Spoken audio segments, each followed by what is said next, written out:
Assalamualaikum warahmatullahi wabarakatuh. Selamat pagi teman-teman. Kami dari kelompok 10 yang beranggotakan saya Nadia Sirin Raihani dengan NIM 2120202098 dan rekan saya Nabila dengan NIM 21202072. Kami di sini akan menjelaskan mengenai materi tujuan dan kode etik guru di Indonesia. Baiklah, silakan kepada teman-teman sekalian untuk merapikan duduknya dan memasang telinga baik-baik. Baiklah, materi yang pertama yaitu kode etik guru di Indonesia. Sebelum kita memasuki materinya, kita perlu mengetahui terlebih dahulu apa itu pengertian kode etik guru di Indonesia. Jadi kode etik itu berasal dari dua kata. Yang pertama kode yang artinya norma atau aturan, sedangkan etik yang artinya tata cara atau tingkah laku. Sedangkan jika kita gabungkan, kode etik guru Indonesia merupakan pedoman, aturan, ataupun norma tingkah laku yang harus ditaati dan diikuti oleh guru profesional di Indonesia dalam melaksanakan tugas dan tanggung jawabnya sehari-hari. Oleh karena itu, guru Indonesia terpanggil untuk menunaikan karyanya dengan memedomi 9 dasar. Yang pertama yaitu guru berbakti membimbing peserta didik untuk membentuk manusia Indonesia seutuhnya yang berjiwa Pancasila. Yang kedua, guru memiliki dan melaksanakan kejujuran profesional. Yang ketiga, guru berusaha memperoleh informasi tentang peserta didik sebagai bahan melakukan bimbingan dan pembinaan. Yang keempat, guru menciptakan suasana sekolah sebaik-baiknya yang menunjang berhasilnya proses belajar mengajar. Yang kelima, guru memelihara hubungan baik dengan orang tua murid dan masyarakat sekitar untuk membina peran serta tanggung jawab bersama terhadap pendidikan. Yang keenam, guru secara pribadi dan secara bersama-sama mengembangkan dan meningkatkan mutu dan martabat profesinya. Yang ketujuh, guru memelihara hubungan profesi, semangat kekeluargaan dan kesetiakawanan sosial. Yang kedelapan, guru secara bersama-sama memelihara dan meningkatkan mutu organisasi PGRI sebagai sarana perjuangan dan pengabdian. Yang kesembilan, guru melaksanakan segala kebijakan pemerintah dalam bidang pendidikan. Jadi, itulah 9 dasar yang harus dipedomi oleh guru Indonesia dalam melakukan kegiatannya sehari-hari.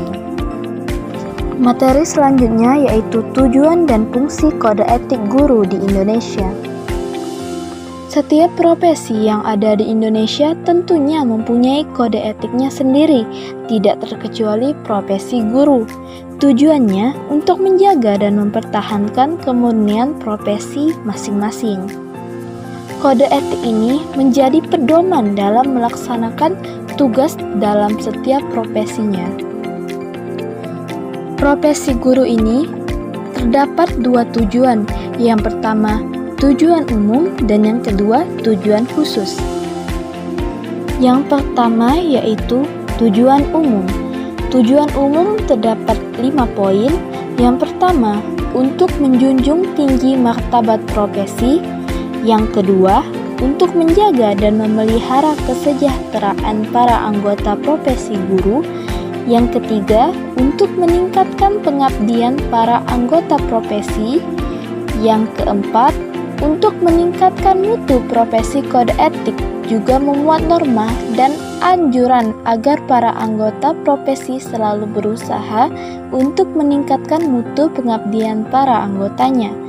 Dan yang terakhir, untuk meningkatkan mutu organisasi profesi.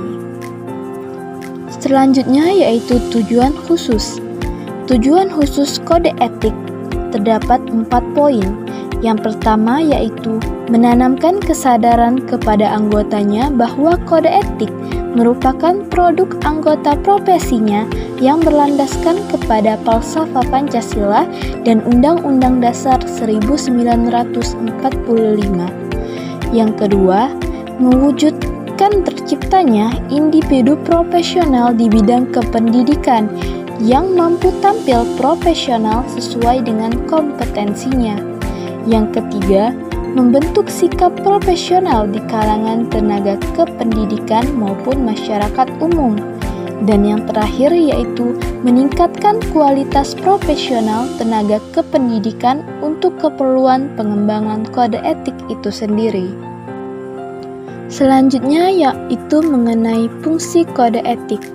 Fungsi kode etik guru menurut Abin Syamsudi terdapat 6 poin. Yang pertama, agar pendidik memiliki pedoman dan arah yang jelas dalam melaksanakan tugasnya, sehingga terhindar dari penyimpangan profesi. Yang kedua, agar guru bertanggung jawab atas profesinya.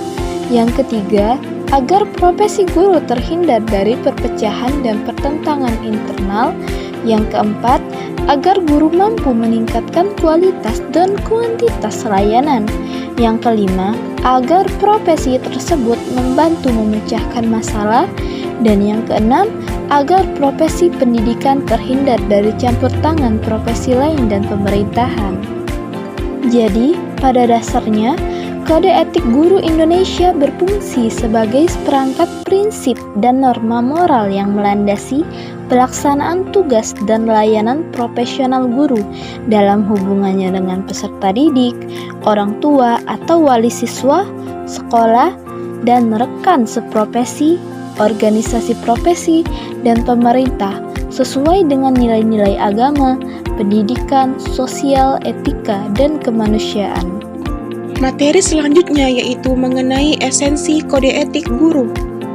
Guru Indonesia harus menyadari bahwa jabatan guru adalah suatu profesi yang terhormat, terlindungi, bermartabat, dan mulia.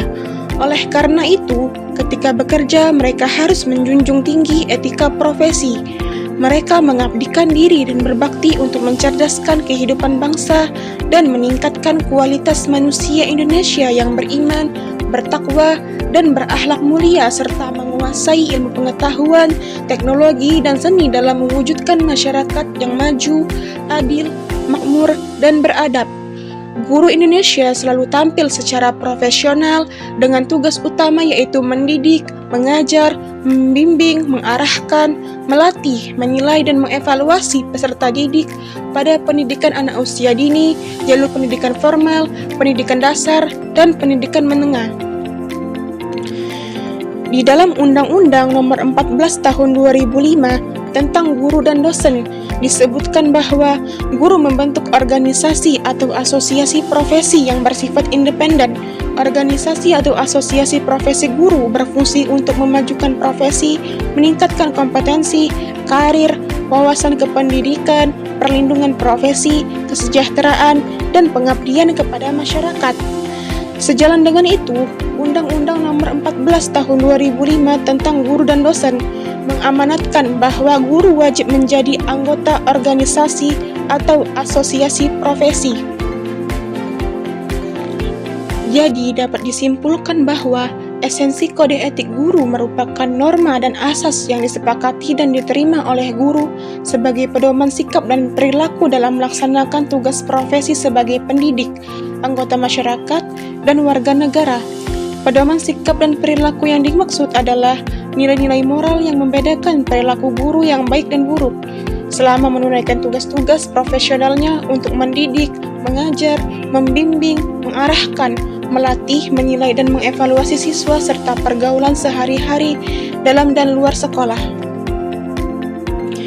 Materi selanjutnya yaitu mengenai hubungan etika profesi pendidik dengan etika peserta didik. Perlu diketahui bahwasannya hubungan adalah kesinambungan interaksi antara dua orang atau lebih yang memudahkan proses pengenalan satu dengan yang lainnya. Secara garis besar, hubungan terbagi menjadi dua yaitu hubungan positif dan hubungan negatif. Hubungan positif terjadi apabila kedua pihak yang berinteraksi merasa saling diuntungkan satu sama lain dan ditandai dengan adanya timbal balik yang serasi. Sedangkan hubungan yang negatif adalah terjadi apabila suatu pihak merasa sangat diuntungkan dan pihak yang lain merasa dirugikan. Secara khusus, pendidik dalam perspektif pendidikan Islam adalah orang yang bertanggung jawab terhadap perkembangan peserta didik. Pendidik bukan hanya terbatas pada orang yang bertugas di sekolah, tetapi semua orang yang terlibat dalam proses pendidikan anak sejak dalam kandungan hingga dewasa, bahkan sampai meninggal dunia. Pendidik dalam konteks pendidikan Islam disebut murabbi, muallim, dan muaddib. Kata murabbi berasal dari kata robba yurabbi, yang mana terdapat pada Quran Surah Al-Isra ayat 24. Dan kata muallim merupakan isim fa'il dari allama yu'allimu, yang mana terdapat pada Quran Surah Al-Baqarah ayat 31.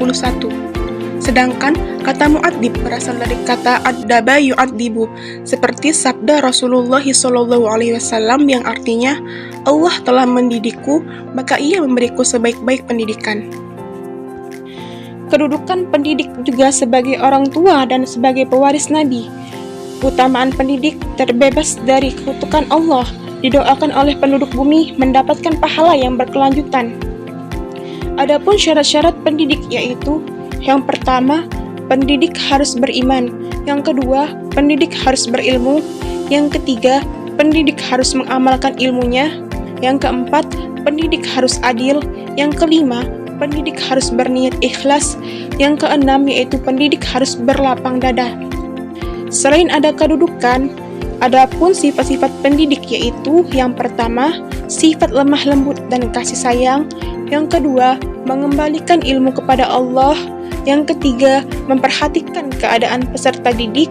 Yang keempat yaitu berlaku dan berkata jujur. Adapun karakteristik peserta didik yaitu: yang pertama, memiliki potensi lentur. Yang kedua, memiliki kemuliaan atau martabat. Yang ketiga yaitu memiliki kesamaan derajat. Yang keempat, terdiri atas jasmani dan rohani. Yang kelima, memiliki perbedaan warna kulit. Yang keenam, memiliki perbedaan kecerdasan. Dan yang terakhir yaitu memiliki perbedaan emosional. Pada hakikatnya, pendidik dan peserta didik itu bersatu. Mereka satu dalam jiwa, terpisah dalam raga. Raga mereka boleh terpisah, akan tetapi jiwa mereka tetap satu.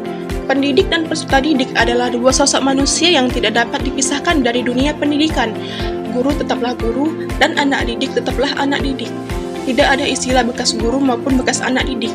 Adapun hubungan antara pendidik dan peserta didik yaitu: yang pertama, sebagai pelindung. Yang kedua, menjadi teladan. Yang ketiga, sebagai pusat mengarahkan pikiran dan perbuatan. Yang keempat yaitu penciptaan perasaan bersatu. Jadi, dapat disimpulkan bahwa kode etik memiliki dua tujuan, yakni tujuan umum dan tujuan khusus. Tujuan umumnya yaitu untuk menjunjung martabat profesi, menjaga kesejahteraan anggota, meningkatkan pengabdian, meningkatkan mutu profesi, dan untuk meningkatkan mutu organisasi profesi. Sedangkan tujuan khususnya yaitu untuk menanamkan kesadaran bahwa kode etik merupakan produk profesi yang berlandaskan Pancasila dan Undang-Undang Dasar tahun 1945 untuk mewujudkan individu yang profesional. Demikianlah video pemaparan materi dari kelompok kami. Mohon maaf apabila terdapat kesalahan dan terima kasih telah menonton. Kami akhiri. Wassalamualaikum warahmatullahi wabarakatuh.